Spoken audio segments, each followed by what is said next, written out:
nikasikia nimepokea simu kutoka kwa namba ngeni, inaniambia bwana, sisi tuna fursa, ukituletea mtu mmoja utakuwa unaingiza kila siku unapata asilimia, ulikuwa unaingiza 1200 na hisi kwa siku, na kiwango cha chini zaidi kuwekeza ilikuwa 12000. Na mwisho wa mwezi unapata na gawio lako linabaki. Mimi nikaona fursa, si ndio hiyo bwana. Sasa baadaye yule jamaa akanipigia tena, ananipigia anaongea fasta nini, akaniambia dakika zangu zimekata, kama dakika za mitandao yote nipigie. Sasa mimi nikaona ngoja nimcheki jamaa, huyu si mtu wa fursa, ngoja nimcheki bwana. Nikafanya kumcheki. Sasa ile nimemcheki mara ya pili ndo akaanza sasa kunielezea hiyo fursa. Kwamba ukiwekeza 12000 kila siku unapata 1200. Alafu mwisho wa mwezi sijui unapata gawio gani huko nishasahau. Na enzi hizo sijui hata Ponzi scheme ni kitu gani. Nikaona kama mzoto unakuwa maskini, mbona hela ziko nje. Nikajiunga bana, ushaona. Pale bana, kabla hujajiunga wanakuaminisha, wanakupigia simu, sijui video call nini. Nikajiunga hapo, sijui Ponzi scheme ni nini, yani sielewi chochote. Ushaona nilivyojiunga pale. Bwana wale washikaji kumbe ni matapeli bwana. Afu sijui nimechelewa kujiunga. Ile najiunga tu hivi. Nikakaa ni ile ukikaa maana yake wanakutengenezea ni real time account, unakuwa na login, unaangalia pale pesa zinaongezeka. Nikasema ya mbona pesa nyingi hivi? Pesa zinaongezeka tu daily zinaongezeka. Sasa mwisho wa siku wale majamaa bwana wakatupiga. Wakapotea, yani siku hiyo unasikia tu ukiingia ile site uioni. Hichi kitu bwana kinaitwa Ponzi scheme. Ponzi scheme hiyo tutaiongelea siku nyingine, hata tu leo nitoe ushuhuda. Sasa bwana, baada ya kupigwa pale tukakaa pale, maana yake tulikuwa tuna makundi ya WhatsApp. Maana yake wale wanavukuna nini yani wanakufanya ujisikie kama vile billionaire sio nini, wanaitana wenyewe utasikia good morning billionaires, sio good morning investors. Ushaona. Sasa baada ya pale ya kupigwa wale majamaa bwana wakatutoa kwenye makundi ya WhatsApp wale, tukatoka tukapoteana. Kumbe hata wale maadmin na wenyewe hawafahamu hao watu, yani ni matapeli. Sasa baada ya pale likaja likaundwa tena grupu jingine. Ushaona, ni grupu jingine lile limeundwa kwamba tutafute mwanasheria, alafu tushirikishe na polisi, tumtafute jamaa aliyetu scam. Unaona akili hivyo kwa mbovu, tumtafute jamaa aliyetu scam. Tukaungana tena mule, tukachajiwa fee tena. Nikatoa 12000 nyingine. Tumeungana wengi pale, nakwambia watu mimi nimekela sija pensheni, mwingine anakuambia mimi nimekela mshahara. Yani watu wana machungu, kila mtu ana machungu yake. Tukaungana tena, tunaungana mara ya pili kumtafuta jamaa, tukatoa tena fee, tukachajishwa fee 12000 mara ikaanza kushuka pale. Mimi hapo na hasira kama zote, na mimi nikashusha mwama yangu 12000.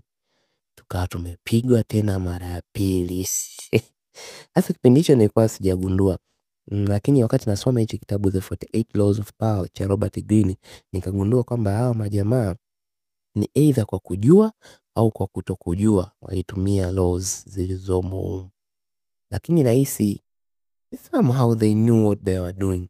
Hata kama hawakujua kama wanatumia the 48 Laws of Power, lakini lazima kwamba kulikuwa kuna namna fulani wanatumia hizo laws either kwa kujua au kwa kutokujua.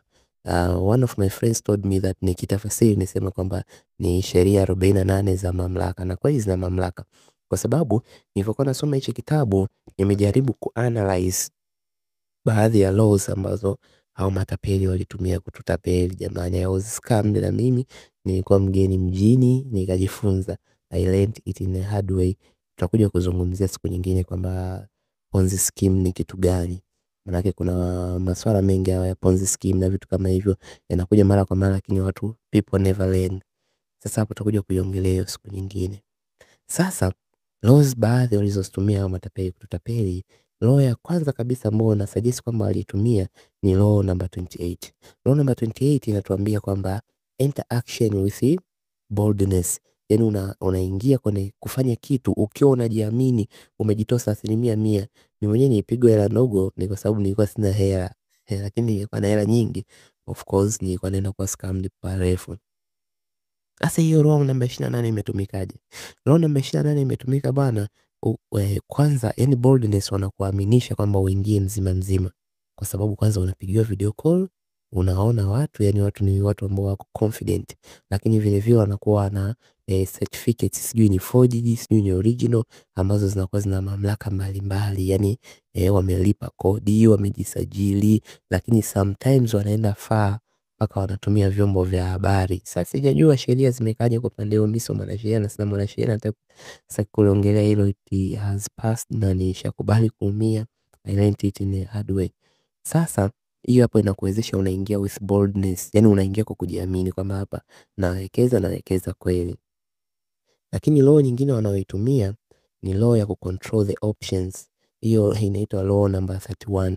Law number 31 inasema kwamba control the option, now get others to play with the cards you deal. Yani pale manake ni kwamba wewe unawapa watu options, wacheze vile ambavyo wao unataka.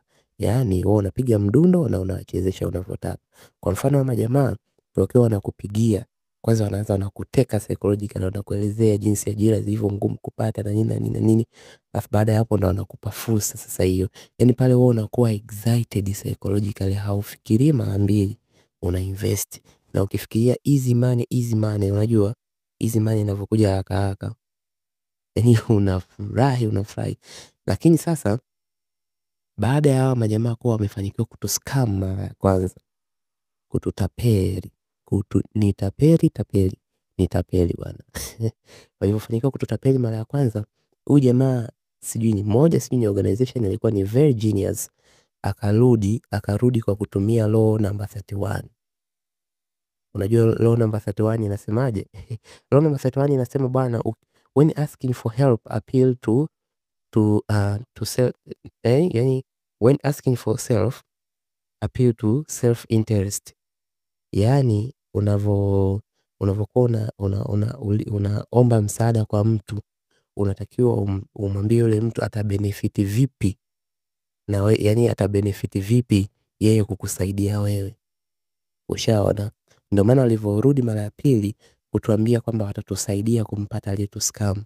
Yani pale sio kwamba sisi tulikuwa tunawasaidia wao, yani tulijiona kama vile wao ndio wanatusaidia sisi, kumbe ni the same people. Kwa hiyo tumeskamiwa mara ya kwanza, tukaskamiwa na mara ya pili, yani umepigwa mara mbili bila kutaka, bila kujua. Kwa hiyo haya mambo haya sometimes we learn it in hard ways. Sasa hapo pia nilipokuwa nasoma kwenye hizi laws nikaona jinsi ya ku-overcome. Kiasi kwamba ningekuwa nafahamu nisingeweza kuwa nimetapeliwa. Unajua bwana, kwenye law number 40, hizi sheria ziko 48. Law number 40 Robert Greene anakuambia despise the free lunch. Kwamba hakuna kitu ambacho kinakuja for free. If something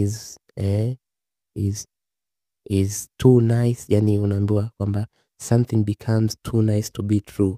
Kwa hiyo kama the deal is too nice, think twice. Hicho kitu ni sikuwa na kifahamu. Na ndio maana hata ukiona soma you learn. Kwa sababu it's not about the number, it's about how you use the knowledge you get from the books. Haijalishi unasoma vitabu vingapi, lakini kama how apply the knowledge, it's nothing. So hichi ni kipengele ambacho kinazungumzia applicability ya hizi laws kwa mazingira yetu ya Tanzania. So far so good. Kwa huo shuhuda nafikiri utakuwa umenielewa. You can really use these laws kufanya chochote unachokitaka. Tuishie hapa. Peace.